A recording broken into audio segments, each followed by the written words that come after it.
Bienvenidos a una nueva entrevista en Editorial Letra Minúscula. Hoy tenemos a Juan Luis Recio. Bienvenido, Juan Luis. Muchas gracias.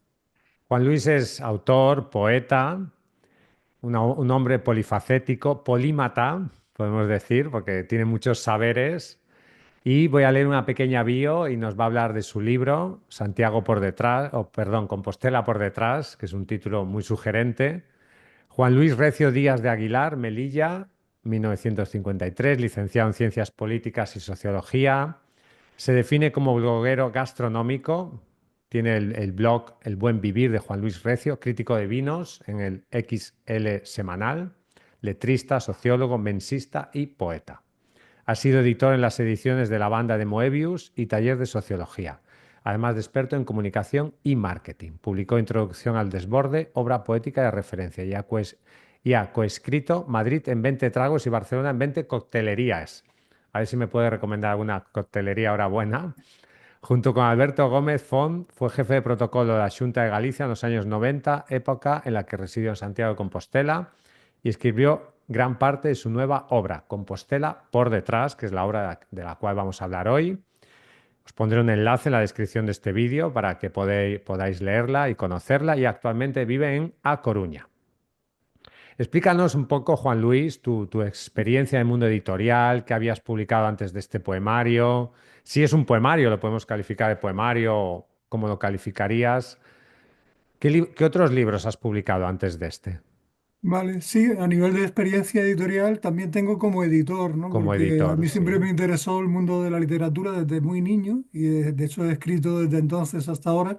Y entonces cuando, claro, en la época de Franco, que fue donde yo crecí, donde me formé de joven y tal, pues era más difícil el acceso a información literaria, me refiero incluso, pero ya en el año 76 fundé con un grupo de amigos, un poco organizado por mí, una editorial que se hizo mítica en la época previa de la transición a la movida, digamos, en aquellos años del 76 al 83 aproximadamente, que se llamaba La Banda de Moebius, en la cual publicábamos escritos de todo tipo, tanto poesía como prosa como ensayo, de autores nuevos, desconocidos o que estaban empezando en el mundo de la literatura. En aquella época pues fue muy floreciente, entonces se emergieron muchísimos escritores nuevos que hasta entonces habían estado un poco callados, ¿no? Y también como sociólogo pues participé en ediciones de libros de sociología con el taller de sociología. Y luego a nivel de escribir, pues he escrito siempre, pero hay un poema que publiqué en el año 70 y poco, 78 aproximadamente, que se llama Introducción al Desborde, que ha sido considerado como muy relevante en el sentido de referencia de esa época de transición, de la época del franquismo a la democracia, digamos, ¿no? Y luego también, como has comentado, pues me ha interesado el mundo de la gastronomía, de las bebidas, he tenido una costelería propia, incluso en los años 80, ¿Esto entonces donde en escribí Madrid? en Madrid, sí, en Madrid, en Todo esto Madrid de los estamos hablando en Sastres. Madrid, la editorial en Madrid, todo en Madrid. Sí, todo eso fue en Madrid, sí, O sí, sea, que es tú eres uno de donde, los protagonistas culturales, con muchas otras personas, pero de la movida madrileña. sí, ciertamente, ciertamente. Y también en el sentido de la música, porque también fui letrista de canciones de aquella época, etcétera. O sea, que estuve muy vinculado a la movida y un poco a algunos de los personajes más conocidos de la movida, ¿no? Y bueno, pues eso es un poco luego el libro este que lo he publicado ahora, pero es también un producto de mucho tiempo, de años de trabajo y de toda una aventura vital importante, ¿no? ¿Por qué escribiste Compostela por detrás? ¿Y por qué se publica ahora? Porque esto se escribió hace tiempo, mucho tiempo. En gran medida sí. O sea, en realidad es una aventura vital que corresponde a varias décadas de mi vida, de mi edad media, digamos, ¿no? De los 40 años aproximadamente hasta los 60. Sobre todo en los 40, pues yo en un momento dado pues quise dar un giro a mi vida. Entonces, por ruptura también con una relación previa, pues entonces quise poner tierra por medio y entonces se me ocurrió la posibilidad de buscar otro tipo de trabajo y entonces se me ofreció una oportunidad muy rara, que es ser jefe de protocolo de la Xunta de Galicia en la época de Fraga Iribarne. Y entonces yo sin mucho conocimiento sobre protocolo y tal, me pareció una aventura. Galicia la conocía y me gustaba ya de antes, en concreto Santiago, y entonces me fui allí. Entonces seguí escribiendo y entonces seguí escribiendo la aventura que fueron esos 4 años de vida enloquecida, pues era un trabajo continuado y a la vez mucho tiempo de ocio, pero de una forma muy loca y en cualquier ciudad del mundo, con lo cual pues toda esa experiencia la fui recogiendo en muchos escritos, la mayoría poesía y algunos prosa poética, digamos que también está incluido en el libro. Y luego, después de esos 4 años, que es un poco una legislatura, pues volví a Madrid y entonces reflexioné sobre todo lo que había pasado y durante los siguientes años, hasta el año 2000 largo, ¿no? Pues fui redondeando esta obra, ¿no? Y entonces luego el trabajo me absorbió. O sea, era una época en la cual ya estaba directivo de una agencia de comunicación y estaba, entonces dejé postergado este trabajo y entonces al volver ahora a Galicia, en concreto a Coruña, pues dije, tengo pendiente escribir, o sea, editar este libro y lo primero que hice nada más llegar fue buscar la forma de editarlo, cosa que hice primero en papel y ahora que se presenta en formato digital con distintas variaciones. O sea, este libro lleva años un cajón, en realidad, Sí, sí. En realidad no como libro, sino como textos, como textos de todo textos. tipo. Yo he recogido textos en servilletas de bares, como es tradicional escribir en Sí. poesía, etcétera, y de todo tipo. Entonces, de alguna forma, ya ya en este siglo, digamos, en el siglo XXI, lo fui recolectando y poco a poco fui conformándolo como un libro que siempre tenía en la cabeza desde los años 90, pero que no le había conseguido organizar. Tanto es así que ahora, después de editarlo en papel el libro, he encontrado otros poemas de aquella época que me parecieron muy relevantes en la edición digital. Hay dos poemas que no están incluidos en la edición inicial en papel. En la edición en papel. Esto salió con una editorial de Galicia. ¿De dónde es la Sí, editorial? sí, una de mis ilusiones era editarlo en Galicia en una Sí, editorial gallega, entonces lo hice con una editorial Transforma Editores sí. que está en Vigo y que se ha convertido hace poco en una asociación cultural sin ánimo de lucro en la cual yo soy también socio en este momento. Y ahora sale en ebook en Amazon. Ahora sale en ebook en Amazon y la idea también, el libro en papel, pues está prácticamente agotado y Sí, entonces estoy esperando por razones editoriales, a esperar que se agote definitivamente para ofrecerlo también en Amazon en papel, en la versión nueva, más completa, porque viene con otros poemas y además con otras posibilidades digitales, ¿no? Como es el índice interactivo y sobre todo lo que es muy importante en mi caso, que es por mi relación con la movida, la música pop, que es la banda sonora. exacto. Porque Amazon tiene una gran ventaja que es que permite la impresión bajo demanda y eso significa que las ediciones nunca se agotan. Claro. A mí me ha pasado que a veces busco libros de los años 90, por ejemplo, incluso de autores famosos, pero sacaron una tirada, no sé, 5.000, 10.000, se agotó y ya no está. Lo tienes que comprar en librerías de viejo o en bibliotecas, porque es imposible comprar esos libros. En cambio, cuando lo tienes en Amazon se puede imprimir para siempre, digamos, nunca se acaba. Y eso es una gran ventaja. Desde luego que sí, completamente de acuerdo y además tiene otra también importante, que es que se puede corregir y aumentar, ¿no? O sea, lo cual da Exacto, muchas posibilidades y sobre todo la posibilidad de incluir links, que es muy importante y que hay que actualizar muchas veces de continuo porque surgen novedades, otras referencias, entonces sí, es una obra viva a la vez, lo cual me entusiasma. oye, ya que me has mencionado esto de la música, háblanos, porque esto me parece súper interesante, la banda sonora del libro. Tiene como una banda sonora. ¿Cómo se puede ver esta banda sonora? ¿Están enlaces en el libro? Explícanos esto. Sí, la banda sonora está en la edición digital, está con links a la banda sonora completa y también a cada uno de los temas que se van referenciando en el libro, que son de dos tipos. Uno son letras mías, o sea, Sí. letras escritas por mí y convertidas en canciones por músicos, y otras son referencias externas. Por ejemplo, pues cito palabras de amor de Serrat o Romeo y Julieta de Karina, entonces eso tú tienes el link que puedes ir al entender un poco más mi universo y el por qué he incluido esas referencias, porque a veces yo tengo una forma de escribir que es muy propia y muy polisémica, en el sentido de que mis palabras tienen muchos sentidos. Normalmente trato de buscar lo que me parece que es una de la forma, de las referencias fundamentales para hacer poesía, es de tener las ventanas abiertas para que el lector también pueda buscar otros vínculos que asocien y que generen mayor belleza aún, ¿no?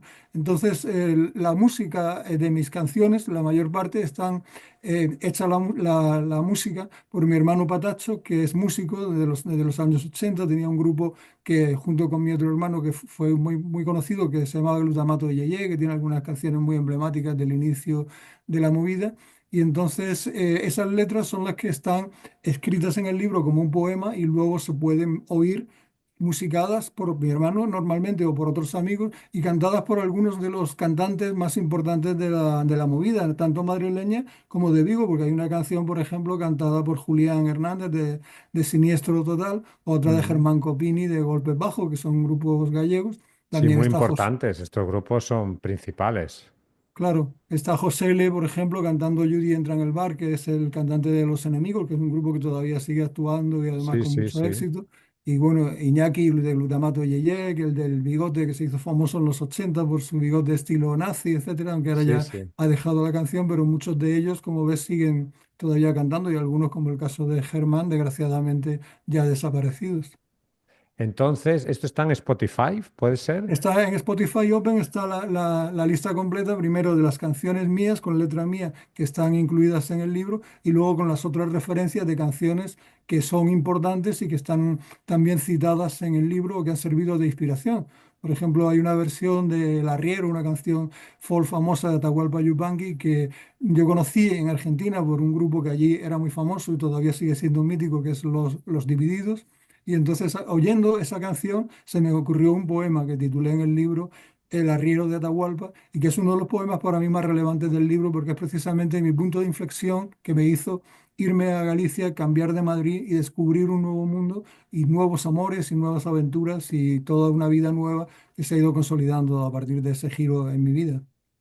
Háblanos del título, porque el título es muy sugerente. Compostela por detrás. ¿Cómo surgió y qué significa? ¿Qué explica? Claro. Vale, un amigo me comentó, ¿por qué no lo llamas Santiago por detrás, como tú al principio habías comentado, y precisamente para evitar lo que eso pudiera significar, porque podría ser también el nombre de una persona? Entonces el Sí. título no deja de ser polisémico, o sea, y significa también lo que uno puede pensar a ciertos niveles, pero sobre todo es, mi vida era de jefe de protocolo de la Xunta de Galicia. En el año santo compostelano, en el año 93, fue prácticamente cuando empecé, con lo cual estaba todo el día hablando con señores o gente con sotanas de chaqueta y corbata y súper organizado y en el tema metódico del día a día de aquellos años, ¿no? Entonces, a la vez, yo tenía una vida paralela que era la que llamó Compostela por detrás, que era lo que hacía en mi tiempo libre, en la cual fui conociendo gente, fui conociendo personas, viviendo distintas aventuras, y eso se completó también con los viajes que iba haciendo, pues a cualquier parte del mundo, muchos dentro de Galicia, muchísimos dentro de España, pero también muchos en América, sobre todo en Latinoamérica o en países tan lejanos como Japón. Entonces, todo eso fui descubriéndolo desde el punto de vista formal y oficial, pero a la vez desde el punto de vista un poco canalla, gamberro o de alcohol, incluso de drogas. Es decir, de alguna forma el tema sexo, drogas y rock and roll no coincide exactamente, pero tiene bastante que ver también con el trasfondo del libro y con mucho de lo que se dice y se hace en él. Háblanos de las ciudades, porque aquí se habla de Madrid, ¿no? Bruselas, Osaka, Tánger. Sí, algunas ciudades son referencias de este mundo de Compostela por detrás que conocí en aquel tiempo y otras son importantes en mi recorrido vital, en concreto Madrid sobre todo, y también Tánger, que ha sido importante a mi vuelta después de estar en Compostela, que la he visitado con frecuencia y he creado pues distintas afinidades allí que todavía perduran y que visito de vez en cuando, ¿no? Entonces, precisamente hay dos poemas finales en el libro que son muy largos y son un poco, yo le llamo a veces como mi testamento, porque es una forma de hablar. Se llama uno Gracias mil y el otro Mil perdones. En uno trato de justificarme un poco, en el segundo, por las cosas que yo he podido hacer mal, etcétera, y en el otro dar las gracias por todo lo que he recibido, ¿no? De hecho, habla incluso de Violeta Parra con su famoso poema Gracias a la vida que me ha dado tanto, y entonces yo lo escribo de una forma también muy gamberra, mezclando cosas de alguna forma en mi estilo, en el estilo propio que poco a poco he ido creando y que creo que lo hago a mi manera, sin más, ¿no? Y el tema de la gastronomía. El tema de la gastronomía, yo entiendo que eso también está reflejado. Tú eres un sibarita, digamos, Bueno, gracias. O sea, ¿cómo lo diría yo? Un gran conocedor de la cocina, no sé, o sea, un crítico gastronómico de primera. Entonces, eso tiene que reflejarse en tu literatura. Sí, se refleja de hecho, aparte de los dos libros que tú has comentado que escribí con Alberto Gómez Font, que también es el que me abrió Tánger precisamente, y él está normalmente yendo muchísimo por allí. Escribimos dos libros, uno sobre costelerías de Madrid, que se titula Madrid en 20 barras, y otro de Barcelona en 20 costelerías, etcétera. Y entonces también había abierto yo una costelería, participé en otras también como asesor, etcétera. Siempre he estado muy vinculado al mundo de los cócteles. De hecho, el siguiente libro que estoy preparando, casi cerrando ahora para sacar durante este mismo año, se llama El celuloide etílico y es cócteles en pantalla grande, es decir, son cócteles que salen en películas, normalmente clásicas, etcétera, hablando sobre este tema. Aparte, mantengo un blog que hago una entrada diaria desde el 1 de septiembre de 2005 sin fallar ni un solo día, Qué se bien, llama El Buen Vivir de Juan Luis Recio, que también está en mi página web propia, juanluisrecio.es, que se puede ver, en el cual a diario hablo de estos temas. He hecho crítica, sigo haciendo crítica de vinos en XL Semanal, que es la revista que viene con el Grupo Vocento, con el ABC sí, en Madrid o con sí, La sí, Voz de sí. Galicia en Galicia. Y siempre me ha interesado el mundo de la gastronomía y de hecho en el libro hay muchas referencias de bebidas, de cócteles, de comidas, etcétera, que en mi blog lo tengo puesto el arte oculto en el Compostela por detrás, los cócteles ocultos en Compostela por detrás, la gastronomía oculta en Compostela por detrás. Eso se puede encontrar online en la página del Buen Vivir de Juan Luis Recio, en el cual doy pistas y links a las partes del libro en la cual hablo de estos temas, que está muy vinculado, aunque no es el eje principal. El eje principal es puramente poético y emocional y muy vitalista, ¿no? Pero a la vez parte de mi vida muy importante ha sido el mundo de la gastronomía y de las bebidas y los destilados, etcétera, y la cultura que ello conlleva. Eso también periodista digital, puede ser. Sí, sí, es el periodista digital en la cual participo desde hace tiempo, a pesar de que pueda tener connotaciones de algún tipo, pero yo lo hago Bueno, cada completamente uno lo que hace quiero a mi su, manera su y visión y ya está. O sea, sí, una cosa es el medio y otra lo que tú sí, digas, ¿no? yo soy una persona que lea el libro se dará cuenta de cómo pienso realmente y cómo Claro. soy y qué defiendo. Y lo que más defiendo en el mundo es la libertad. Em, ¿Cómo es tu poesía? O sea, ¿qué tipo de poesía se va a encontrar el lector de este libro? Vale, en este libro se va a encontrar una poesía muy próxima y escrita básicamente, hay mucho romance, mucha rima asonante, digamos, ¿no? Pero hay también un soneto completamente bien hecho, hay prosa poética y hay mucho verso libre también, sobre todo, como decía, en Aras de la Libertad, y hay mucha polisemia, es decir, muchas palabras que te van a dejar que pensar diciendo qué ha querido decir este o qué pienso yo sobre lo que ha dicho este y cómo construyo a raíz de esto, que es lo que a mí me gustaría que sucediera y por los comentarios que recibo, etcétera, creo que es lo que se produce. Es decir, que abro muchas puertas y las dejo abiertas. Y abro muchas ventanas en Windows igualmente, ¿no? Y las dejo abiertas para que puedan un poco cada una dar su luz e iluminar un poco a todos y a cada uno. Y entonces yo lo que quisiera es que este libro se disfrutara. Creo que hay versos bellos, que hay versos emocionantes y hay versos duros y todo eso va creando, también hay bastante, aunque no es lo primordial, pero es lo que está de trasfondo, hay mucho amor. Hay mucho amor concreto a una persona concreta y hay mucho amor en general a la humanidad y a los seres humanos y a y a la vida. Entonces, es una poesía ecléctica, podríamos decir, porque hay formas Completamente. clásicas, Mm. formas libres, prosa y poesía, digamos. Completamente, completamente. Es muy abierto y además es un libro que tiene un orden, desde mi punto de vista, que tiene cierta coherencia lógica, pero a la vez es un libro que se puede hojear o se puede empezar por donde quiere. Por eso la edición digital es muy clave, porque así puede uno ir justo en el índice, e incluso por ir directamente a la página que le interesa o la página que le divierte en aquel momento, etcétera, porque cada poema se puede leer de forma independiente, aunque todos juntos, y por eso están en este libro, desde mi perspectiva, forman una unidad. O sea, tiene un orden. ¿Qué orden sería? ¿Podrías desgranarnos un poco de eso? Sí, empiezo, o sea, bueno, empiezo con un pum, digamos, como es Sí. una forma clásica de empezar, que es abrir una puerta, que es con una canción que se llama Los Indios Micmac, que es un poco del final, pero que es mi declaración de amor, que es lo que de alguna forma cierra el libro y le da sentido al libro, como se ve en el prólogo y en un prólogo antiguo que es del año 96, que se edita ahora, en el cual cuenta detalles concretos de la historia, es decir, que tiene también un interés como documental. Y luego empiezo un poco con lo que contaba al principio, la ruptura con la pareja anterior, con el arriero de Atahualpa y un poco el mundo caótico que me lleva a irme de Madrid y buscar otra gente, otra ciudad y otro mundo distinto, ¿no? Y poco a poco lo que va sucediendo en ese mundo, la gente que encuentro, las personas con las que trato, lo que veo. Por ejemplo, uno de los poemas nuevos se llama Mujeres saliendo de la angustia, que es simplemente un día que estaba yo amaneciendo y viendo de pronto una pequeña ermita cerca de la casa en la que vivía en Santiago, que es la Virgen de la Angustia, y de la cual salían una serie de señoras de misa, me imagino, o algo así. Entonces inmediatamente se me ocurrió un poema, es decir, que el poema también describe la realidad de Santiago y luego describe la realidad de las ciudades que he ido visitando. Por ejemplo, El Niño de Montevideo, pues es un relato, un poema en prosa poética corto, en el cual describe también una situación. Es decir, la parte mía sociológica creo que también es importante.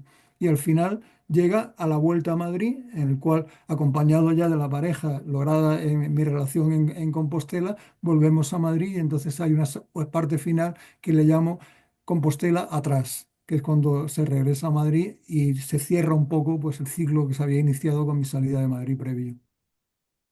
Muy bien. Quería hablar un poco de las redes sociales, porque tú tienes una presencia muy importante en redes, tienes tu web. Un poco, ¿dónde te podemos encontrar en las redes? El blog, tienes el blog, nos has comentado. ¿Qué más? ¿Tienes Instagram? ¿Dónde te podemos encontrar en las Sí, redes? la verdad es que tengo perfil por lo menos en 10 o 12 redes sociales distintas y Sí, entonces a nivel de poesía utilizo básicamente Facebook, Instagram y TikTok. sí. Desde hace un par de años una de las cosas que tenía pendiente era digitalizar toda mi obra desde niño y entonces lo voy haciendo a través de un poema diario que publico en estas tres redes, ¿no? Entonces ahí se puede ver cada día un poema nuevo de cualquier época. Le pongo la fecha para que realmente se vea, etcétera, y ahí utilizo un poco una...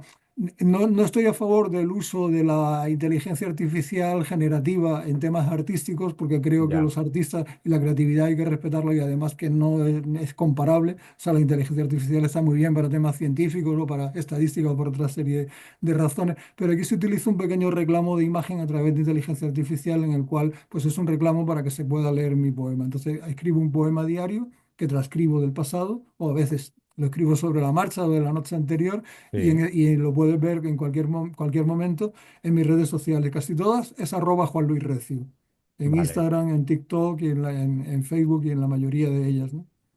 Vale, o sea, tienes una presencia importante en las redes y ahí te podemos encontrar. Así Sí, es. entonces, próximos proyectos.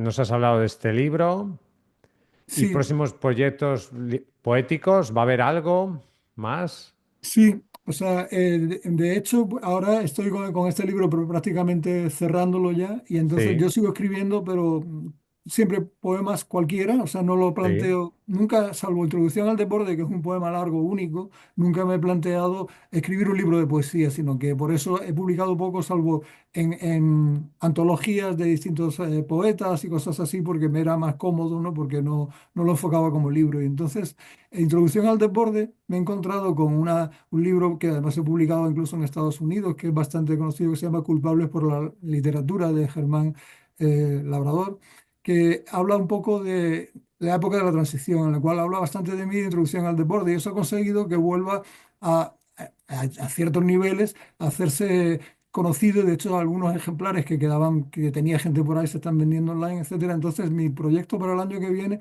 es volver a publicar Introducción al Desborde, pero con una actualización actual, es decir, 50 años después, llegar al desborde completo. Entonces, eso es después de este libro, para el año que viene, el proyecto que tengo precisamente es este, el de Introducción al Desborde, Introducción al deporte. visto, ¿De qué es perdón, este libro? ¿De qué es este libro? Introducción al Desborde es un poema largo que Ah, es escribí un poema largo. sí, un poema único que escribí con 24 o 25 Exacto. años. Sí, sí, sí, sí. Y entonces recoge un poco el estilo, digamos, de Aullido de Ginsberg, Howl. Entonces, que es también un poema largo, que dice, empieza: I saw the best mind of my generation destroyed by madness. Entonces, yo hago un poco lo mismo, pero desde la perspectiva española en la época de la transición más próxima a la época de Franco, que es una época muy conflictiva en muchos sentidos. Entonces creo que se describe bastante bien pues esos tiempos y lo que en aquel momento los jóvenes de entonces vivíamos en aquella época. Y ahora lo quiero ver con esta perspectiva